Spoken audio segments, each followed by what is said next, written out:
Hello. ಯಾಕ್ ರಾಮ್, ನನ್ನ ಕಾಲ್ ಪಿಕ್ ಮಾಡ್ತಾನೆ ಇಲ್ಲ. ನನಗೆ ಮಾತಾಡೋಕ್ಕೆ ಇಷ್ಟ ಇಲ್ಲ ಸ್ನೇಹ. ನನ್ನ ಕಣ್ಮುಂದೆ ಬರೀ ಅಜ್ಜಿ ಹೇಳೋ ದೃಶ್ಯನೇ ಬರ್ತಿದೆ. ಯಾಕಾದ್ರೂ ನಾನು ಒಂದಿನ ರಜಾ ಹಾಕದೆ ಅನಿಸ್ತಿದೆ. ನಾನು ಇದ್ದಿದ್ರೆ ಖಂಡಿತ ತಾತನ ಪ್ರಾಣ ಹೋಗೋದಕ್ಕೆ ಬಿಡ್ತಾ ಇರಲಿಲ್ಲ. ನಾನು ನೀನಿರ್ತೀಯಲ್ಲ, ತುಂಬಾ ರೆಸ್ಪಾನ್ಸಿಬಲ್ ಆಗಿರ್ತೀಯ ಅನ್ಕೊಂಡಿದ್ದೆ. ಆದರೆ ಇವತ್ತು ನೀನು ಮಾತಾಡಿದ ಟೋನ್ ನೋಡಿದ್ರೆ ನಿನಗೆ ಜೀವದ ಬೆಲೆ ಗೊತ್ತಿಲ್ಲ ಅನ್ಸುತ್ತೆ.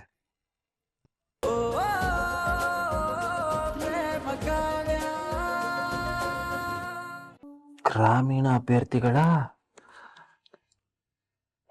ಮೇಲುಗೈ.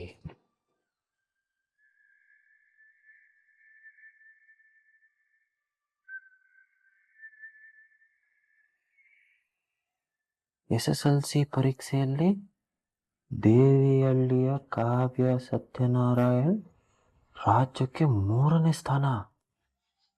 ಇದೇನಿದು? ಕಾವ್ಯ SSLCಲಿ ರಾಜ್ಯಕ್ಕೆ 3ನೇ ಸ್ಥಾನನಾ? ಅಲ್ಲಲ್ಲಲ್ಲೇ, ಇವಳು ಬರೀ ಜಗಳದಲ್ಲಿ ಅಷ್ಟೇ ಅಲ್ಲ, ಓದೋದ್ರಾಗೂ ರಾಕ್ಷಸಿನಿ ಅನಿಸ್ತದೆ.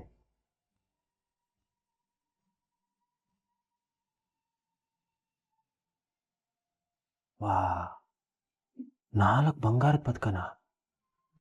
ನಾನು ಬರೀ ಓದವಳೆ ಅನ್ಕೊಂಡಿದ್ದೆ, ಆದ್ರೆ ಈ ಪಾಟಿ ಓದವಳೆ ಅನ್ಕೊಂಡಿರ್ಲಿಲ್ಲ. ಹಳ್ಳಿ ಹುಡುಗಿ ದಿಲ್ಲಿವರೆಗೂ ಸಾಧನೆ. ಯಪ್ಪ,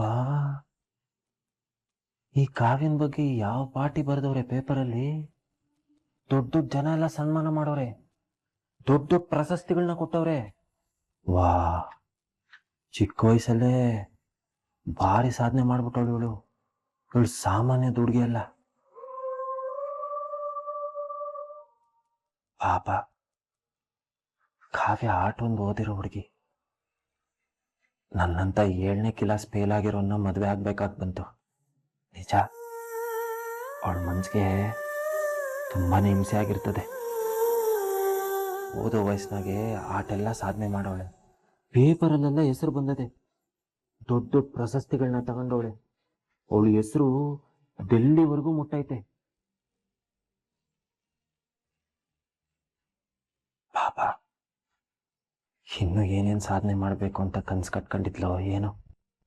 ಆದರೆ ನನ್ನನ್ನು ಕಟ್ಕೊಳ್ಳಂಗಾಯ್ತು.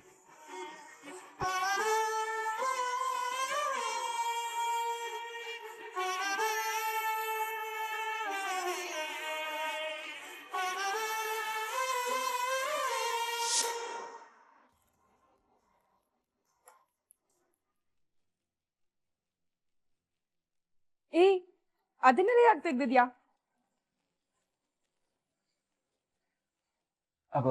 ಅದು ನನ್ನ ಲೆಕ್ಕ ಪುಸ್ತಕ ಹುಡ್ಕಕ್ಕೆ ಅಂತ ಬಂದೆ, ಇದೆಲ್ಲ ಸಿಕ್ತು. ಕಾವ್ಯ, ನಾನು ನೀನು ಬರೀ ಓದಿದ್ಯಾ ಅನ್ಕೊಂಡಿದ್ದೆ, ಆದ್ರೆ ಚಿಕ್ಕ ವಯಸ್ಸಲ್ಲೇ ಸಾಧನೆ ಮಾಡೋಷ್ಟು ಓದಿದ್ಯಾ ಅಂತ ನನಗೆ ಗೊತ್ತಿರಲಿಲ್ಲ.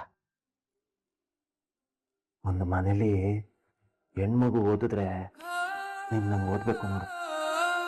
ಸೂಪರ್ ಕಾವ್ಯ ನೀನು. ಚಿಕ್ಕ ವಯಸ್ಸಿನಾಗೆ ಇಡೀ ರಾಜ್ಯಕ್ಕೆ 3ನೇ ಸ್ಥಾನ ಬಂದಿದ್ಯಾ, ದೊಡ್ಡ ದೊಡ್ಡ ಪ್ರಶಸ್ತಿಗಳನ್ನ ತಗೊಂಡಿದ್ಯಾ. ಅದು ಅಲ್ಲದೆ 4 ಬಂಗಾರದ ಪದಕ ಬೇರೆ. ಅದೇನು ಸುಮ್ಮನೆ ಮಾತಾ? ದೊಡ್ಡ ಸಾಧನೆನೆ.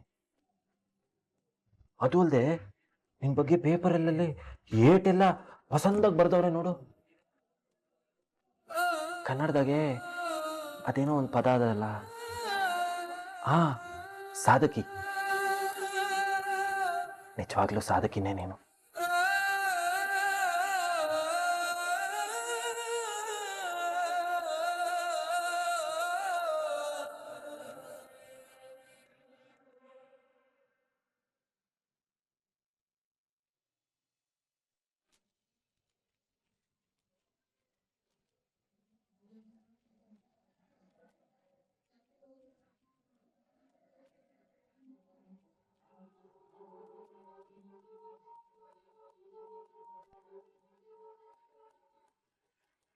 ಹಲೋ. ಯಾಕ್ ರಾಮ್, ನನ್ನ ಕಾಲ್ ಪಿಕ್ ಮಾಡ್ತಾನೆ ಇಲ್ಲ. ನನಗೆ ಮಾತಾಡೋಕ್ಕೆ ಇಷ್ಟ ಇಲ್ಲ ಸ್ನೇಹ. ನನ್ನ ಕಣ್ಮುಂದೆ ಬರೀ ಅಜ್ಜಿ ಹೇಳೋ ದೃಶ್ಯನೇ ಬರ್ತಿದೆ. ಯಾಕಾದ್ರೂ ನಾನು ಒಂದಿನ ರಜಾ ಹಾಕದೆ ಅನ್ಸ್ತಿದೆ. ನಾನು ಇದ್ದಿದ್ರೆ ಖಂಡಿತ ತಾತನ ಪ್ರಾಣ ಹೋಗೋದಕ್ಕೆ ಬಿಡ್ತಾ ಇರಲಿಲ್ಲ ನಾನು. ನೀನಿರ್ತೀಯಲ್ಲ, ತುಂಬಾ ರೆಸ್ಪಾನ್ಸಿಬಲ್ ಆಗಿರ್ತೀಯ ಅನ್ಕೊಂಡಿದ್ದೆ. ಆದ್ರೆ ಇವತ್ತು ನೀನ್ ಮಾತಾಡಿದ ಟೋನ್ ನೋಡಿದ್ರೆ ನಿನಗೆ ಜೀವದ ಬೆಲೆ ಗೊತ್ತಿಲ್ಲ ಅನ್ಸುತ್ತೆ. ಗೊತ್ತಿದ್ದಿದ್ರೆ ಇವತ್ತಿಗೆ ಆಗ್ತಾನೆ ಇರ್ಲಿಲ್ಲ. ಸಾರಿ ರಾಮ್, ನಾನು ಅವ್ರನ್ನ ನಂಬಿ ಸರ್ಜರಿ ಮಾಡೋದಕ್ಕೆ ಬಿಟ್ಟೆ. ಆದ್ರೆ ಹೀಗೆ ಅಂತ ಗೊತ್ತಿರ್ಲಿಲ್ಲ. ನನಗೆ ರೀಸನ್ಸ್ ಬೇಡ ಸ್ನೇಹ. ನಾವೇನೇ ರೀಸನ್ಸ್ ಕೊಟ್ಕೊಂಡ್ರು ಹೋಗಿರೋ ಪ್ರಾಣ ಮತ್ತೆ ವಾಪಸ್ ಬರೋದಿಲ್ಲ. ಅಂಡ್ ಒನ್ ಮೋರ್ ಥಿಂಗ್, ಇನ್ನೊಂದು ಸಲಿ ನನ್ನ ಪರ್ಮಿಷನ್ ಇಲ್ಲದೆ ನನ್ನ ಪೇಷಂಟ್ಸ್ನ ಯಾರು ಟ್ರೀಟ್ ಮಾಡೋ ಹೋಗಿಲ್ಲ. Got it? ರಾಮ್, ಹಲೋ.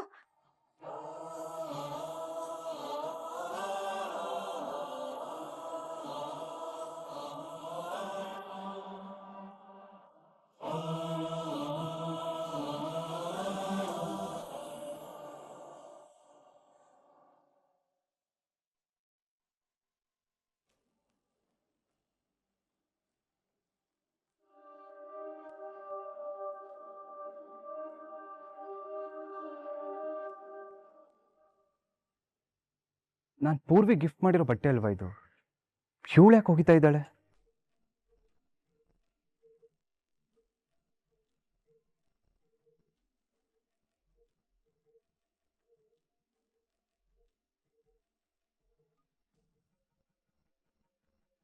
ಅಕ್ಕ,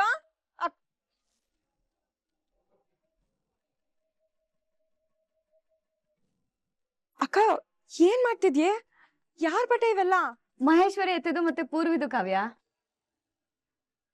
ಏನು? ಅವ್ರ ಬಟ್ಟೆನಾ? ಅವ್ರ ಬಟ್ಟೆ ನೀನ್ ಯಾಕಕ್ಕ ಹೋಗಿತಿದ್ಯಾ? ಅವ್ರ ಬಟ್ಟೆ ನಿನ್ ಕೈಲಿ ಒಗ್ಸೋದಕ್ಕೆ ಎಷ್ಟು ಧೈರ್ಯ ಅವ್ರಿಗೆ? ನೀನೇನ್ ಅವ್ರು ಏನ್ ಅನ್ಕೊಂಡಿದ್ದಾರೆ? ಇರು, ನಾನು ಅವ್ರನ್ನ ಸುಮ್ನೆ ಬಿಡೋದಿಲ್ಲ. ಕಾವ್ಯ, ಕಾವ್ಯ, ಸಮಾಧಾನ ಮಾಡ್ಕೊಳ್ಳೆ. ನೋಡು, ಈ ಬಟ್ಟೆನೆಲ್ಲ ರಾಣಿನೇ ಒಗಿಬೇಕಾಗಿತ್ತು. ಅವ್ರ ಅಪ್ಪಂಗೇನೋ ಹುಷಾರಿಲ್ವಂತೆ, ಅದಕ್ಕೆ ನಾನೇ ಮನೆ ಕಳಿಸ್ದೆ. ಒಂದೆರಡು ಬಟ್ಟೆ ಇತ್ತು, ಅದಕ್ಕೆ ಹೋಗಿತ್ತಿದ್ದೆ. ವಾಷಿಂಗ್ ಮಷಿನ್ ಏನಾಗಿತ್ತು? ಕೆಟ್ಟೋಗಿದ್ಯಂತೆ, ರಿಪೇರಿ ಮಾಡಿಸ್ಬೇಕು. ಹಾಗಿದ್ರೆ ಅವ್ರ ಬಟ್ಟೆ ನಾವ್ರೇ ಒಕ್ಕೋಬೇಕಿತ್ತಕ್ಕ. ಅವ್ರ ಕೈಕಾಲ ಏನಾದ್ರೂ ಬಿದ್ದೋಗಿತ್ತಾ ಅವ್ರ ಬಟ್ಟೆ ಅವ್ರು ಒಕ್ಕೊಳ್ಳೋದಿಕ್ಕೆ? ನೀನ್ ಯಾಕಕ್ಕ ಅವ್ರ ಬಟ್ಟೆ ಒಗಿಬೇಕು? ಅವ್ರು ನಿನ್ನ ಸುಮ್ನೆ ಹೇಟ್ ಮಾಡ್ತಾರೆ ಕಣೆ. ನೀನ್ ಅಂತವ್ರ ಬಟ್ಟೆ ಎಲ್ಲ ಒಗಿಬೇಕಾಗಿಲ್ಲ. ಬಿಡೋದಿನ ಇಲ್ಲಿಗೆ. ಇದೇನಂತ ಮಾತಾಡ್ತೀಯ? ನನ್ನ ಅತ್ತೆ ನಾದ್ನಿ ಕಣೆ. ಅವ್ರ ಬಟ್ಟೆ ಹೋಗಿದ್ರೆ ಏನಾಗ್ಬಿಡುತ್ತೆ? ನೋಡು, ಅವರು ನಮ್ ಕುಟುಂಬದವ್ರೆ. ಇನ್ ಬೇಜಾರ್ ಮಾಡ್ಕೋಬೇಡ ಕಣೆ.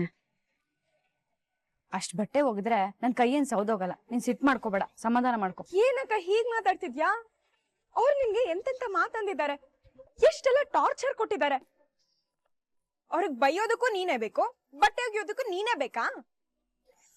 ಯಾಕೆ ಅವ್ರು ನಿನ್ಗೆ ಇಷ್ಟು ದಿನ ಹಿಂಸೆ ಮಾಡಿದ್ದೆಲ್ಲ ಮರ್ತೋದ್ಯಾ?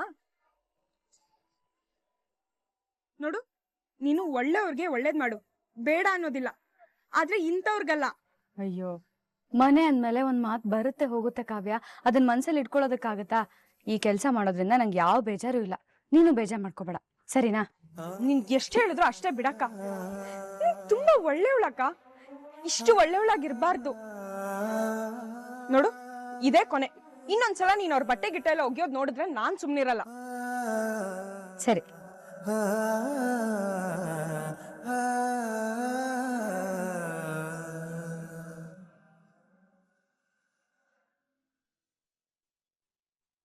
ಇವರೇ lawyer Jagapathi, one of the toppest lawyer. ಇವ್ರ ಕೈಗೆ ನಾವು ಕೇಸ್ ಕೊಟ್ವಿ ಅಂದ್ರೆ 100% ವಿನ್ ಆಗ್ತೀವಿ. ಮಿಸ್ಟರ್ ಧನರಾಜ್, ನೀವು ಹೇಳಿದ ಕ್ಲೈಂಟ್ ಇವರೇನಾ? ಹೌದು ಲಾಯರ್ ಸಾಹೇಬ್ರೆ, ಇವರೇ. Good good. ನೋಡಿಮ್ಮ, ಧನರಾಜ್ ಅವರು ಎಲ್ಲ ಹೇಳಿದ್ದಾರೆ ನನಗೆ. ನಿಮ್ಮ ಮಗನ ಬಗ್ಗೆ ನನಗೆ ಸಂಪೂರ್ಣವಾಗಿ ಗೊತ್ತಿದೆ. ಆ ಹುಡುಗಿ ಪ್ರೇಮ ಹೇಗೆ ನಿಮ್ಮ ಮಗಳನ್ನ ಮದುವೆ ಮಾಡಿಕೊಂಡು ನಿಮ್ಮ ಮನೆಗೆ ಬಂದು ಯಾಕೆ ಸೇರಿಕೊಂಡ್ಲು, ಅವಳ ಜಾಗನ ಹೇಗೆ ಭದ್ರ ಮಾಡ್ಕೋತಿದ್ದಾಳೆ, ಎಲ್ಲವನ್ನು ಧನರಾಜ್ ಅವರು ನನಗೆ ಡೀಟೇಲಾಗಿ ಹೇಳಿದ್ದಾರೆ. ಅವಳು ಎಷ್ಟೇ ಪ್ಲಾನ್, ನಮ್ಮ ಪ್ಲಾನ್ಗಳು ಸಿಕ್ಕಾಕೊಳ್ಳೇಬೇಕು. ಹೇಗಾದ್ರೂ ಮಾಡಿ ಸರ್, ಒಟ್ನಲ್ಲಿ ಅವಳು ನಮ್ಮ ಮನೆಯಿಂದ ಆಚೆ ಹೋಗ್ಬೇಕು, ಅಷ್ಟೇ ನನಗೆ ಬೇಕಾಗಿರೋದು. ಮಾಡೋಣ ಮಾಡೋಣ. ಹೇಗಾದರೂ ಮಾಡಿ ಅವಳನ್ನ ಕೋರ್ಟಿಗೆ ಬರೋ ಹಾಗೆ ಮಾಡಬೇಕು. ನೀವೊಂದು ಕೆಲಸ ಮಾಡಿ, ನಾನು ನಿಮ್ಗೊಂದು ಪ್ಲ್ಯಾನ್ ಹೇಳ್ತೀನಿ, ಅದನ್ನು ನೀವು ತುಂಬ ಕೇರ್ಫುಲ್ಲಾಗಿ ಮಾಡಬೇಕು. ಏನ್ ಕೆಲಸ ಹೇಳಿ ಸರ್? ಆ ಪ್ರೇಮನ ಮನೆಯಿಂದ ಆಚೆ ಹಾಕೋಕ್ಕೆ ನಾವು ಏನು ಕೆಲಸ ಬೇಕಾದರೂ ಮಾಡೋಕ್ಕೆ ರೆಡಿ ಇದ್ದೀವಿ. Very good.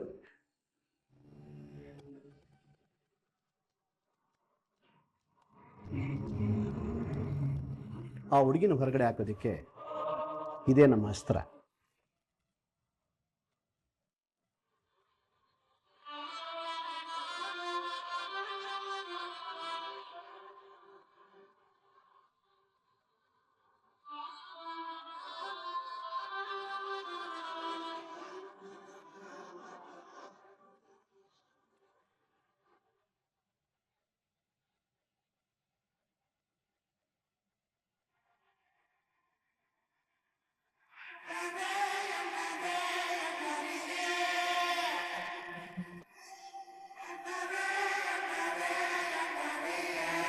ಖಂಡಿತವಾಗ್ಲು ಸರ್.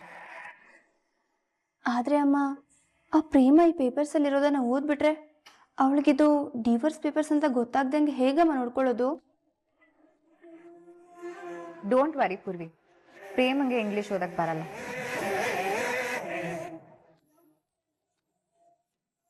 ಆದಷ್ಟು ಬೇಗ ನೀವು ಡಿವೋರ್ಸ್ ಪೇಪರ್ಗೆ ಸೈನ್ ಹಾಕ್ಸ್ಕೊಂಡು ಬನ್ನಿ. ಅವಳು ಸೈನ್ ಮಾಡೋವರೆಗೂ ಅವಳು ನಾವು ಟಚ್ ಮಾಡೋಕ್ಕೆ ಸಹ ಆಗೋದಿಲ್ಲ. ನೀವು ಒಂದು ಸೈನ್ ಹಾಕ್ಸ್ಕೊಂಡು ಬಂದರೆ ನಿಮ್ಮ ಕೆಲಸ ಆಯಿತು ಅಂತಲೇ ತಿಳ್ಕೊಳ್ಳಿ. ನಮಗೂ ಅದೇ ಬೇಕಾಗಿರೋದು ಸರ್. ಆದಷ್ಟು ಬೇಗ ಇದ್ರಲ್ಲಿ ನಾವು ಸೈನ್ ಹಾಕ್ಸ್ಕೊಂಡು ಬರ್ತೇವೆ. ಗುಡ್.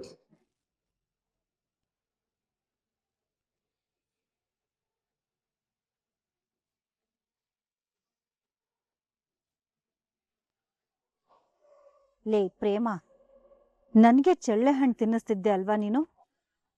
ಇನ್ಮೇಲಿದೆ ನಿನ್ಗೆ ಮಾರಿ ಹಬ್ಬ. ಏ ಪ್ರೇಮ, ನಿನ್ನನ್ನು ನೀನು ಏನಂತ ಅನ್ಕೊಂಡಿದ್ಯಾ? ಆಗಲೇ ಈ ಮನೆ ಯಜಮಾನಿ ಅಂತ ಅನ್ಕೊಂಡಿದ್ಯಾ? ಆ ರಾಣಿನ ಹೇಗೆ ಮನೆ ಕಳಿಸ್ದೆ ನೀನು? ಮಹೇಶ್ವರಿ ಅಕ್ಕ ಅವಳಿಗೆ ರಜಾ ಕೊಟ್ಟಿರಲಿಲ್ಲ. ಅಕ್ಕನೇ ಅವಳಿಗೆ ಕೆಲಸ ಮಾಡದೆ ಮನೆಗೆ ಹೋಗಕ್ಕೆ ಹೇಳಿರಲಿಲ್ಲ. ನಿನಗೆ ನೀನೇ ತೀರ್ಮಾನ ತಗೊಂಡು ಅವಳನ್ನ ಹೇಗೆ ಮನೆ ಕಳಿಸ್ದೆ ನೀನು? ಅದ್ರಲ್ಲಿ ಏನ್ ತಪ್ಪಿದೆ ಕಿಟ್ಟಿ?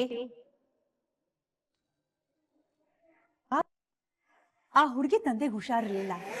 ಪ್ರೇಮ ತಾನೇ ಏನ್ ಮಾಡ್ತಾಳೆ? ಮನ್ಸ್ ಕರ್ಗಿರತ್ತೆ, ಹೋಗು ಅಂದಿರ್ತಾಳೆ ಅಷ್ಟೇ. ಏನಿದು, ಅತ್ತೆ ನನ್ ಪರ ವಹಿಸ್ತಿದಾರ?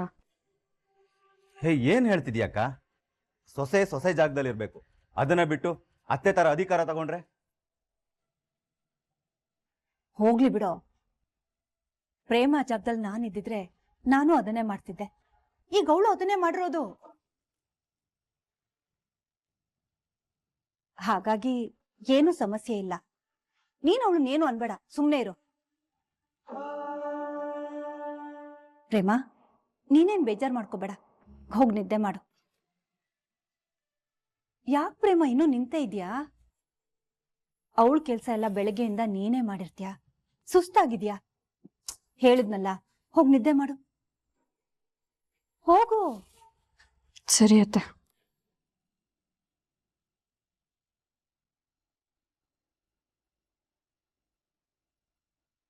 ಇದಕ್ಕಿದ್ದಾಗ ಏನಾಯ್ತಕ್ಕ ನಿಂಗೆ? ನಾನು ಆ ಪ್ರೇಮಂಗ್ ಬುದ್ಧಿ ಹೇಳ್ತಾ ಇದ್ದೆ, ನೀನ್ ಅವಳ ಪರವಾಗಿ ವಹಿಸ್ತಾ ಇದೆಯಲ್ಲ. ದಡ್ಡ ಅಂದ್ರೆ ಓ ಅಂತ್ಯಲ್ಲೋ ನೀನು. ಯಾಕಕ್ಕ, ಏನಾಯ್ತು? ಕಾರ್ಯವಾಸಿ ಕತ್ತೆ ಕಾಲಿಡಿ ಅನ್ನೋ ಗಾದೆ ಮಾತು ಕೇಳಿಲ್ವ ನೀನು?